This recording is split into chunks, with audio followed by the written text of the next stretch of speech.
ভারত বিখ্যাত আদি ঢাকেশ্বরী বস্ত্রালয়ের নাম তো অনেকে শুনেছেন।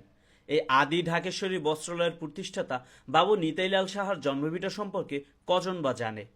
আমি এখন দাঁড়িয়ে আছি বাবু নিতাইলাল সাহার স্মৃতি বিজড়িত বাড়ির সামনে। ঢাকার আশুলিয়ার বিরুলিয়ার একজন ধনাঢ্য ব্যবসায়ী ছিলেন বাবু নিতাইলাল সাহা। কাপড়ের ব্যবসা করতেন, আর পুরান ঢাকার পাটুয়াটুলিতে ছিল তার দোকান। নাম ছিল ঢাকেশ্বরী বস্ত্রালয়। পাশেই ছিল আরেকটা দোকান, অমৃত বস্ত্রালয়। সেই সময় এই এলাকায় কাপড় বলতে এই দোকানগুলোর নামই আগে আসতো।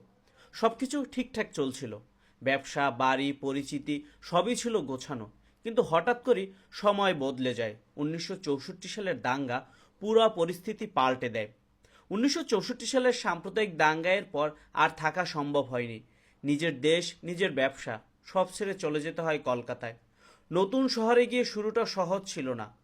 আগে যেখানে নিজের প্রতিষ্ঠিত ব্যবসা ছিল, সেখানে গিয়ে আবার শূন্য থেকে শুরু করা এটা সহজ ব্যাপার না। তবুও নিতাইলাল শাহ হাল ছাড়েননি। ছোট করে আবার কাপড়ের ব্যবসা শুরু করেন।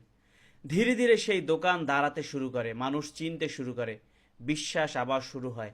আর সেখান থেকেই তৈরি হয় নতুন এক পরিচয়, আদি ঢাকেশ্বরী বস্ত্রালয়।